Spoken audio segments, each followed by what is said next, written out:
You're listening to WPFW 89.3 FM, the American Indians' Truths, the most dangerous show on radio. And this is one you do not want to miss today.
Creator of all we are, all we have, all we ever shall be.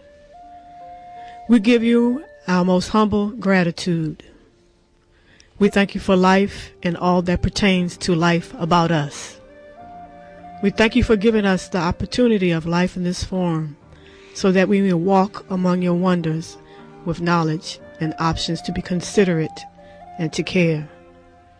We give gratitude for those untold billions of lives that graciously gave themselves over to maintain this life over these many years, humbling us with their unselfish sacrifice just to keep us walking here. As we realize the sacredness of life upon this we share, doubly grateful with each day, just knowing you put us in this sacred place.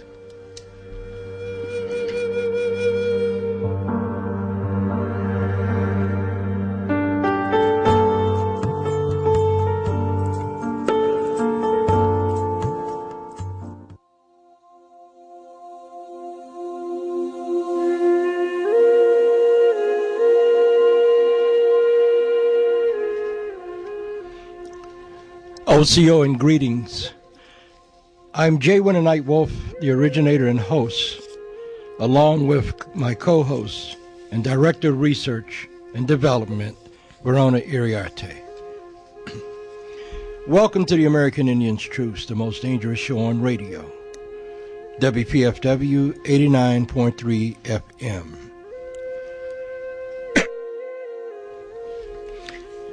Each week it is our duty and responsibility to bring you important broadcasts that address the issues and concerns of those of us that are known as the American Indians and the Black American Indians. We will focus on a little known tribe that has been hidden purposely by the United States government, especially the Bureau of Indian Affairs. That tribe is known as the Yamasee Tribal Nation. The Yamasee Indian name is not a name commonly heard by those in today's modern Native American indigenous forums.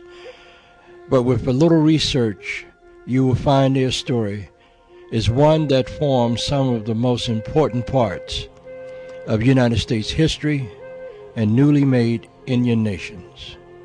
The Yamasee Indians have been described as the most fierce warriors of all the native tribes encountered.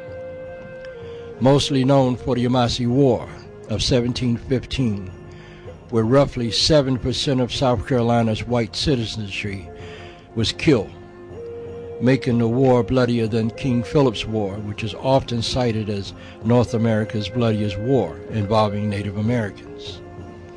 This war and the aftermath of it is said to be cited as the contributing factor to the emergence of new Indian confederated nations such as the Muskogee Creek, Seminoles, and Catawba, just to name a few. Now, of course, this may come to be to a surprise to those whom were told all black Indians were either slaves or freedmen. But when coming from a congressional record along with other supported documentation simply makes it understandable why their existence has been reported to be extinct by scholars.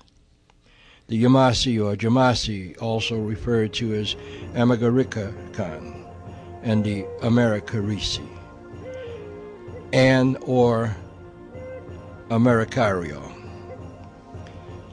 were listed among the 19 tribes as being of dark complexion, found widely scattered among the inhabitants of North and South America, more specifically the Carolinas, some of which is now known as Georgia, Florida, Mississippi, and parts of Louisiana. The Yamasee Muskogee Creek tribe, which is now led by Chubi Miko Big Chief Siku, Hidden Eagle Gentle. He says that his people of the Yamasee Indians have revealed themselves to prove that they were never extinct or annihilated as historical documents claim. Who wrote those documents? Not our history, that's his story. Closer to truth is that the matriarchs of the Yamasee hid them under other tribal names to preserve their culture and heritage. A majority of the history of the Yamasee tribe was passed down to Chief Sekou and his mother from their grandmother and great-great-aunts. Other Yamasee tribal members can also share in the history of their tribe, which was passed down the ancestral family lines. Chief Sekou said, "Although we have learned to forgive, we shall never forget."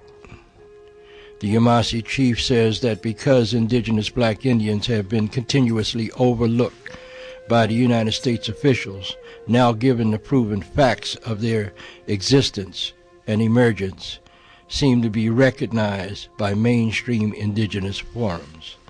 Moreover, that in organizations like BBIA, Black Bureau of Indian Affairs, and longtime advocate on behalf of tribes of color, Dr. Angela Mollett, Tuscaloosa, Ahoya, black warrior woman, leader of the 5 Civilized Tribes Legal and Education Fund, based in Oklahoma, need to be supported by all organizations who want to make the claim of their indigenous black Indian status. We must stop looking for acceptance in other places and just accept ourselves with such organizations as the BBIA. These words that I've just shared with you were taken directly from the Manataka website. As I've always said, that only an Indian can recognize another Indian. I'll be right back. Don't go away.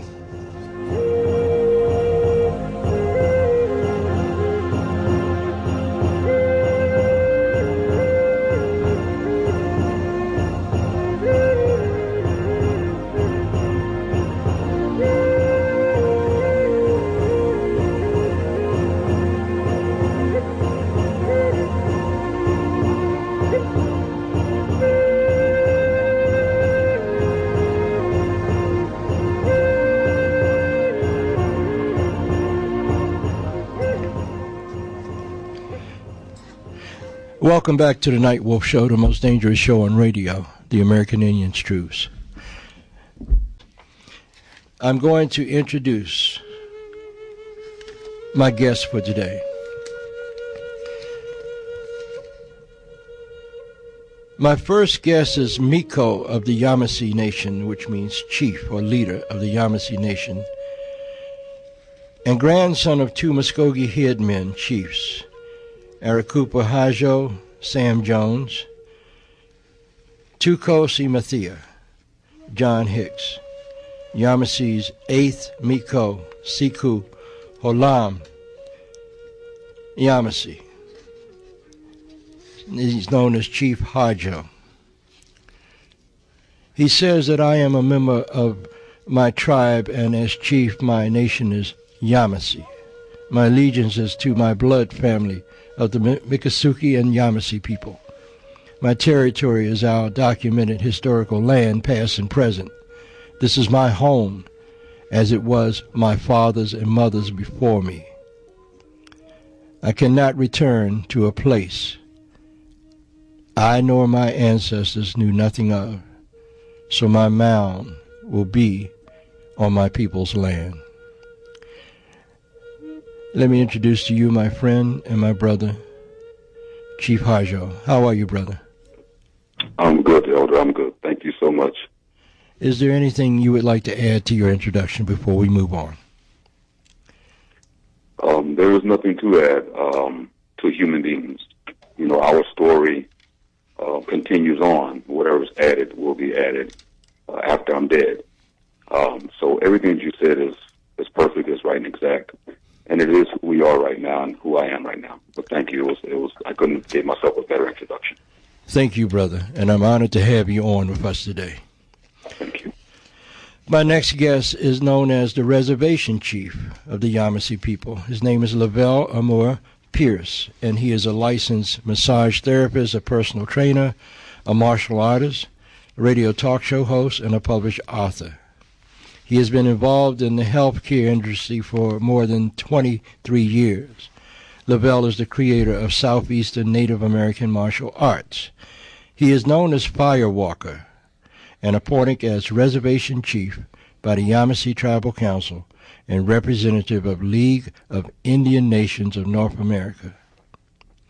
He is the grandson of Waccamaw tribe founders Abraham Freeman and Shadrach Jacobs of the Buckhead area near Lake Waccamaw, North Carolina, which was a Yamasee outpost during the war, and cousin to head chief Miko Siku Hajo, and he's a descendant of Seminole chief Arapuka. The quote that Chief Pierce lives by is, "Leadership is not a position or a title. It is an action and example." Welcome to my show, brother. Thank you. Thank you, sir. Is there anything you would like to add to what I've introduced you as? Not at all. That was very thorough. All right.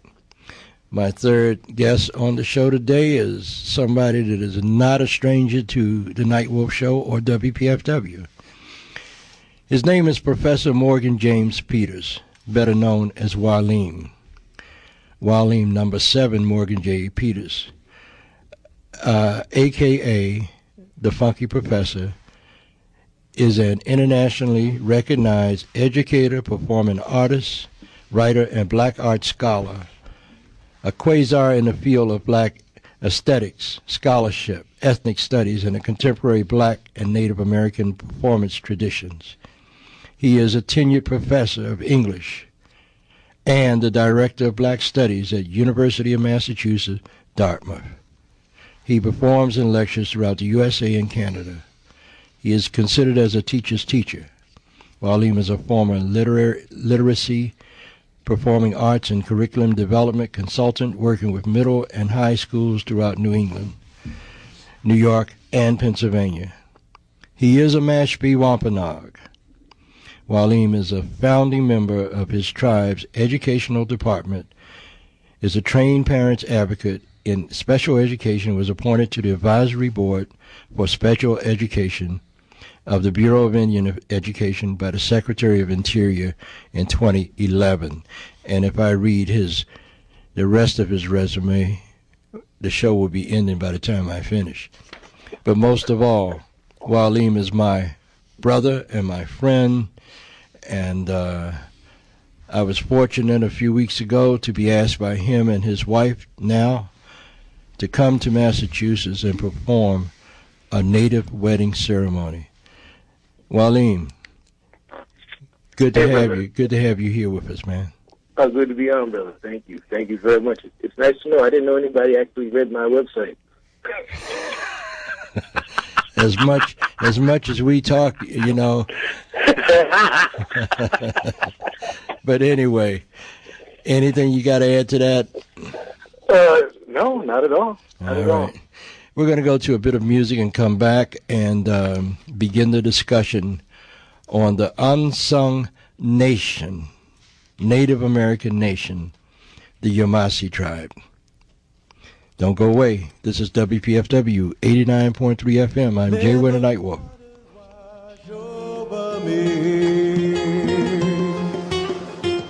Let the river flow and cleanse my soul and cleanse my soul. Wade in the water, wade in the water, in the water, children, wade in the water, down into the depths of my soul. Let the waters wash into the depths of my soul.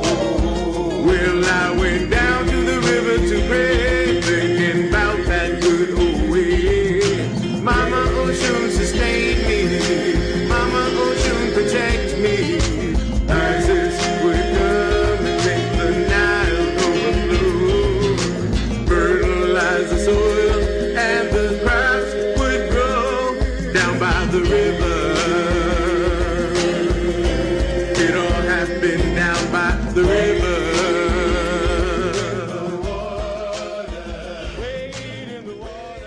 Wade in the water. And those of you that don't know that voice or recognize that voice or group, that group is called the Groovalados, and that was Waleem, Professor, the funky Professor Waleem Peters. And that was one of his songs from his latest CD. I can't think of the name of it now, but we'll talk about that later. Let's start with you, Chief Sekou. Or can I call you Chief Hajo? Which do you prefer? Either or works for me. I prefer to go by the name of my ancestors and my grandfathers, which was they used it as a sure name, Hajo. Okay. I prefer that. All right, great. Chief Hajo, who is the Yamasee Nation? Just who are they? Well, I'm sure firstly this is going to be an eye-opener for your listeners. You gave such a great introduction to our people. And the thing that we are, let me say this, started with this, the Yamasee still are the fiercest warriors that have been turned nameless, faceless, and now become victims of historical genocide. That's who we have become recently.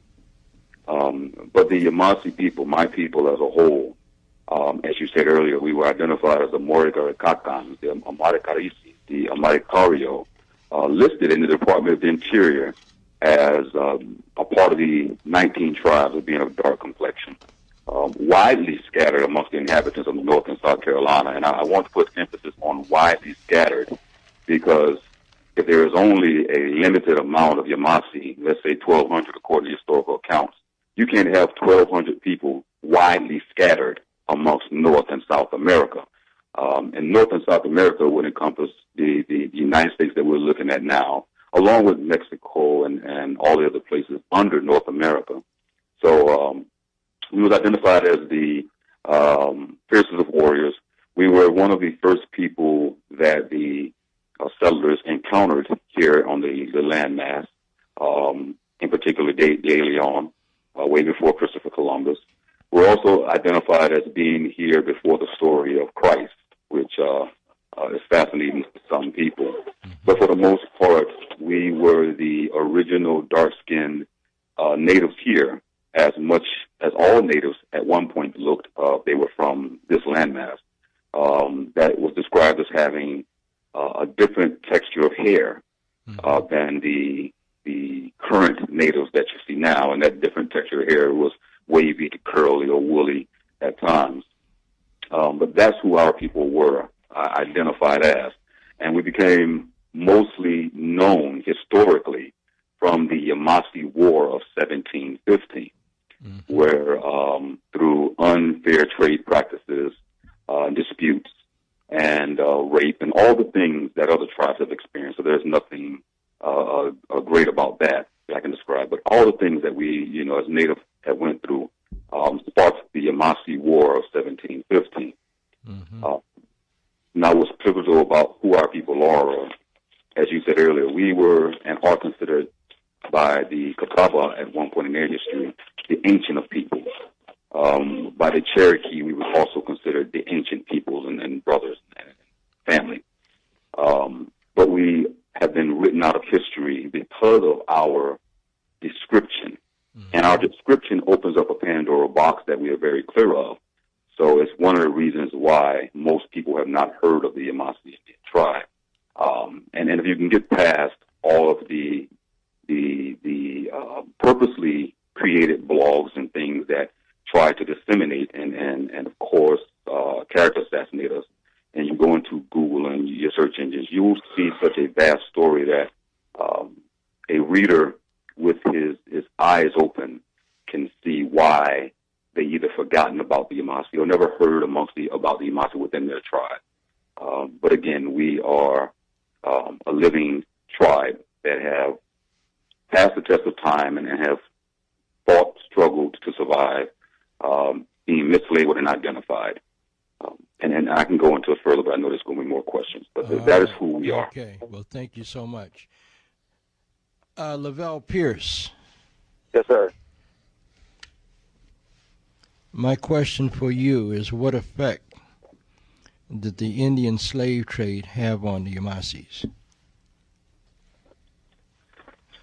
Well, I think one of the greatest effects it had on us was destroying our family and causing us to become fragmented and, like Chief said, spread throughout the Southeast, throughout the Northeast, and just throughout the country. Losing who we are in the process. All of our family didn't lose our history, but a vast majority of us did. For example, like myself and like many other people, we grew up with one of our parents or grandmother saying, you're Indian, or your grandfather's Indian, or your grandmother's Indian. We always heard that somebody was, but we never got the complete story. So, like myself, being a brown-skinned person, growing up in a black community, that's what you identify yourself as. So the biggest effect is, in my opinion, and it's just my opinion, the loss of our culture and history, and it's so hard trying to get all of that back. Like I spoke to you a few days ago about the struggle that a lot of indigenous people, not just the Yamasee, but many of us are having with trying to survive, trying to keep our language from becoming extinct. It's just like kids who speak Spanish, but they grow up in America, they speak Spanglish, a mixture of English and Spanish. A lot of tribes now are creating hybrid languages, and it's not what the ancestors spoke. And I gave an example speaking with one of our Miccosukee cousins from Miami, and we were just comparing Hitchiti and Miccosukee, which are pretty much different sides of the coin as far as relation is concerned. And I asked him about a particular word, and he told me that I have to talk to the elders because he didn't know the correct term. He only knew what they're speaking now, which is some type of hybrid. So I know I got kind of off track, but just in my opinion, it's okay. It caused us to become really fragmented, and one of the biggest things that I'm trying to do and what I'm really passionate about is reaching out to family and reaching out to other tribal nations, just trying to bring everything back together. And that's commendable.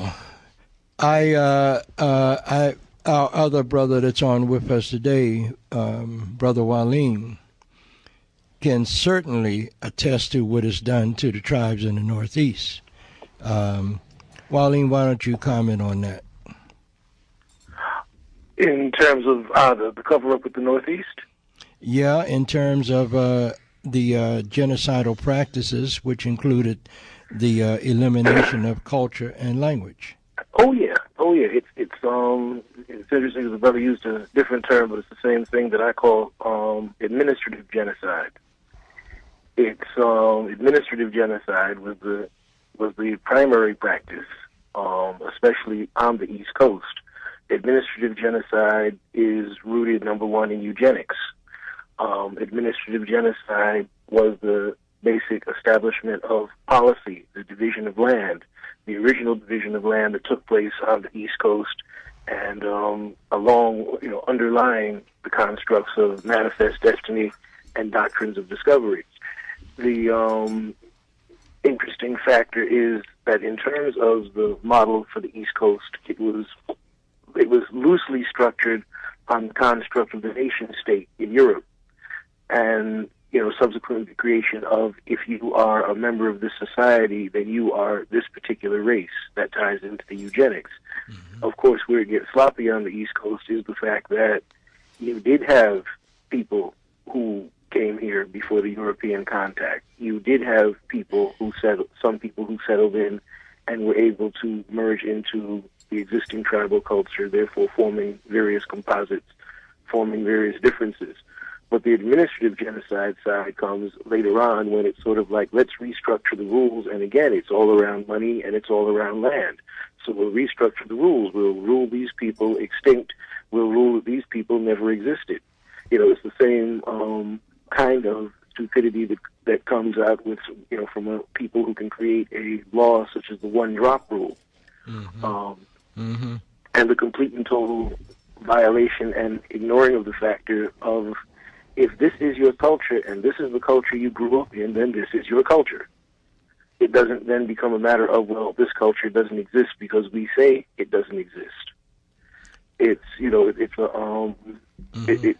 it's the same kind of thing where white people decided that they were Caucasian in the late 1700s, early 1800s.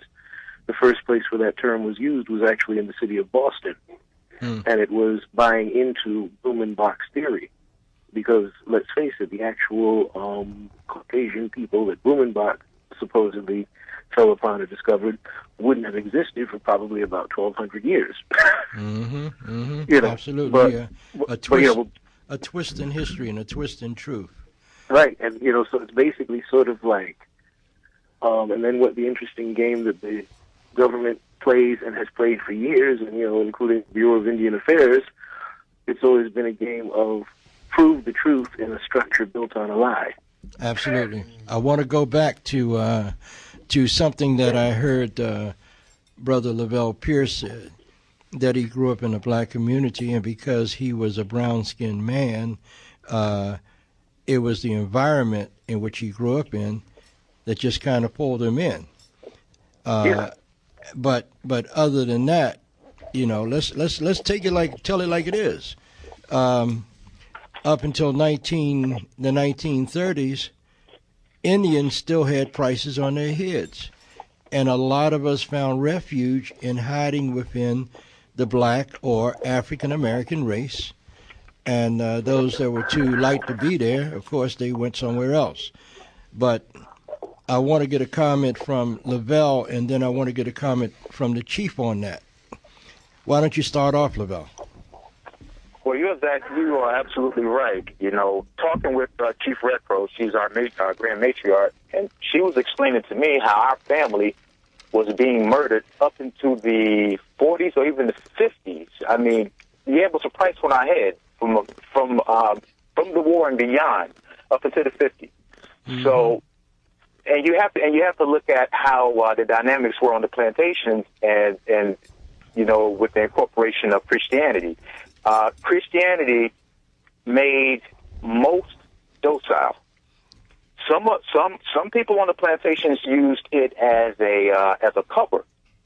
You know, they were playing a part, just buying their time so they can do whatever they had to do to escape or to kill the plantation owner. Mm-hmm. But as a whole, the religion made a lot of people docile. So, you know, slaves were given freedom to practice their religion on Sunday without any type of, you didn't have to work.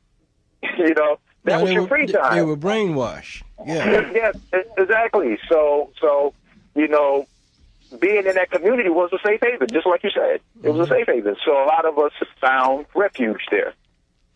Chief, yeah, you're exactly right. Mm-hmm. Chief Harjo, what are your comments? My comments is, 100% right when it comes to what Brother Waleem said. I hope I pronounced that right. Yeah. And what the rest Chief said as well. Our particular tribe and nation found refuge, and more so for our people, in our language, Chubiwachi, we call her Big Mama, Roberta Wright Rim. Mm-hmm.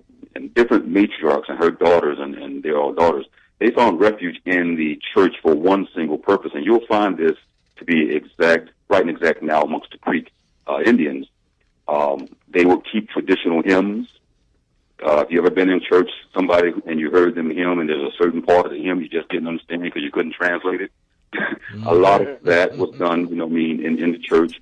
They were able to keep hold of traditional values and tribal rites of passage in the church because they understood the colonists, the European mindset and ways that they used religion to inbred in us a form of breakage, like breaking a horse.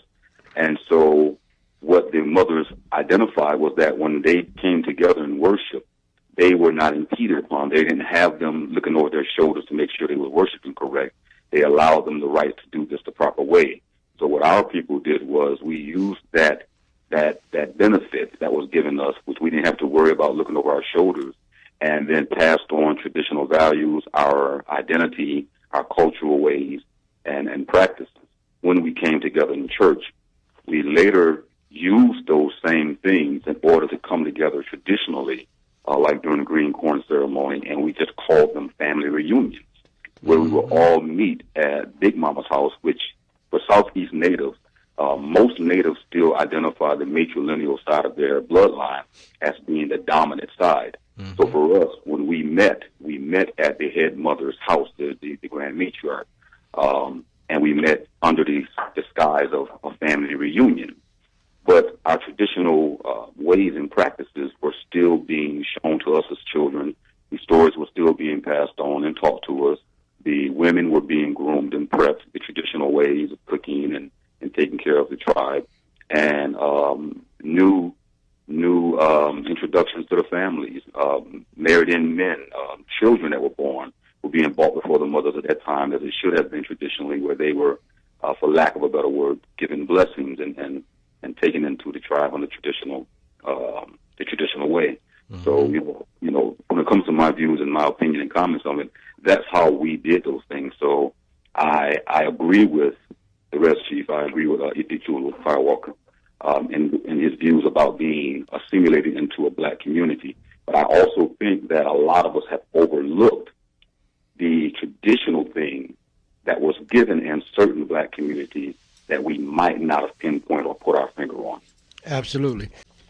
Certainly this is not enough time to cover all of the information that we need to cover and put out there about the Yamasee people.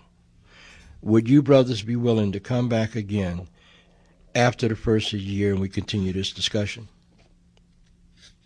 Completely. Yes, brother. I definitely have no problem. It would be my honor. Absolutely. All right. Waleem? Most definitely. This is a key conversation to have. Yes, it is, because it's beginning to reveal more truths about who the Indian is and what the Indian went through, you know. You're not going to get this in the history books, in his storybooks. It's not going to happen. So every time we have a chance to crack the mic and tell the truth, that's what we do here on the Night Wolf Show. Let's go back and talk to, let's see, how much time do we have? Oh, my goodness. We only got 8 minutes. What happened to the time? You know. Firewalker. Do you all practice your culture and traditions? You know, have you tried to save your language?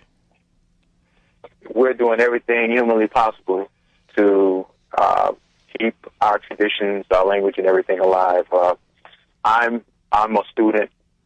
Every time I sit with Big Chief Sekou, I'm in class. I'm learning because I mean he's right here.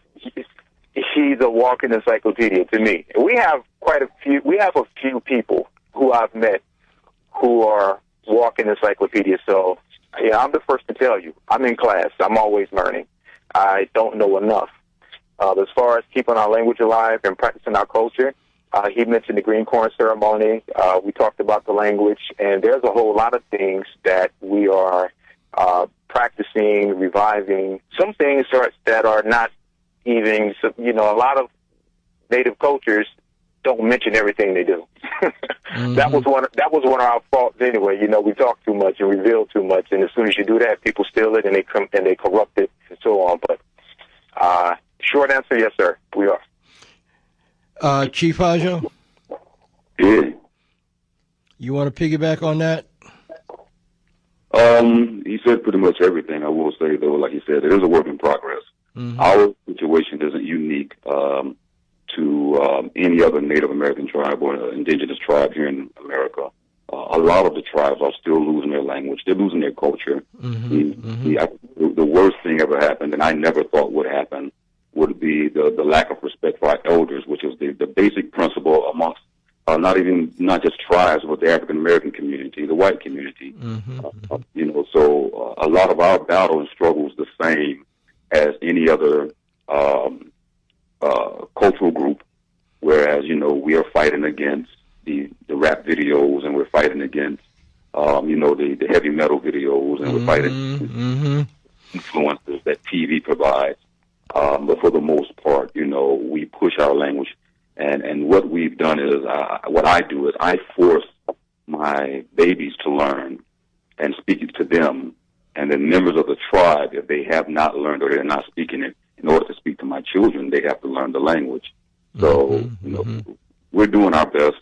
And again, like I said, it's not unique to anybody or tribe. We're experiencing the same thing everyone else is doing. Well, let me piggyback on that. I find that one of the most major distractions for our young people, regardless of what race they come from, is the cell phone. Right. They come over to visit grandpa, or they come over to visit auntie or somebody, and they're walking in the door with their eyes glued to the cell phone. I think it's time for us to tell our children, and not just our children, but some of these adults, that when you come into my house, turn the phone off, and you can turn it back off when you leave. Turn it back on when you leave. Because as long as you're preoccupied by a cell phone, you don't talk to people. And this is where we lose a lot, when we don't talk to each other. Anybody agree with that, Waleem? Hello? Huh? Hello? Waleem, are you listening to us? I have been listening. I have not been able to. The signal is kind of breaking up. Oh, okay. Your sister said the reason you didn't answer because you were on a cell phone.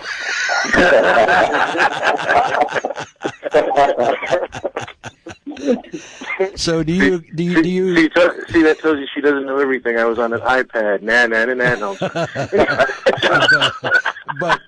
But to be honest about it, we need to have, some governance on our children, our grandchildren, our nieces and our nephews, that when they come around us, put the phone down, or I'm going to take the phone, and when you leave, you can have it back. Cut the phone off and talk to your people, right? Oh, yeah, no, most definitely. The ironic thing is, in terms of the electronics, one of the things that we actually have to fight against is the school systems are now using iPads and Chromebooks instead of notebooks. That's a shame. And instead of textbooks. So it's all, so you know, and of course, well, you know, my whole little thing about the whole purpose of public education is to make us serviceable. Now they need everybody to use iPads, so therefore now all of a sudden this is the teaching method. Absolutely. You know, so it starts at home, right? Education starts at home. Big time. Big time. All right. So listen, brothers, I'm about to run out of time, and I will call you with another date in January to continue this conversation when we're not doing a fund drive.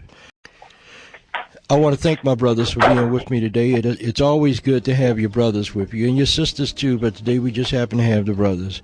Thank you all for being with us today. Thank you as well. And if I may real quick, all of the Yamasi people, Mikosuki's family members that are listening, I think there's several hundred that may be on here listening right now.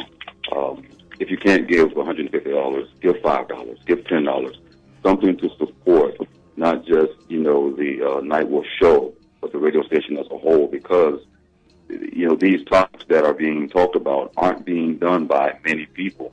And so we need to support organizations like WPFW so that they can continue on. So I'm asking my people, if you're listening, give what you can. If you can't give the $150, give what you can, because 100 times $5 or 200 or 500 people listening will go a long way for the radio station to meet that quota. So we're asking you, as the chief of the Yamasi, to please pledge. And I'm going to look for your receipts. I'm going to look to see if you did it. So please do it. Thank you, Chief. I got a couple of people to thank that have called in and made donations. Let's see, can I read this person's name? It doesn't say. But anyway, the last name is Lucas. Thank you for your donation. You're getting the Thanksgiving CD set. And also, wow, this is a big donation. I don't know whether to call her name or not because, Gwen. And you know who you are, Gwen. Thank you for that very healthy donation to the Night Wolf Show. And my closing thoughts are, always watch what you see. Always listen to what you hear. Search for the truth always. And do not compromise your principles or anything else that you notice deep within your soul that the Creator put inside of you. Thank you, Waleem. Thank you, Brother Firewalker. And thank you so much, Chief Harjo, for being a part of this broadcast. Without you, we could not have done it. And I look forward to talking to you guys again within the next few days as we share our time with each other. And I look forward to having you back in January. I appreciate everything you've done. I'll tell you in my language, Danada, Goai, Wado. I love you all of you. Peace. Free to think.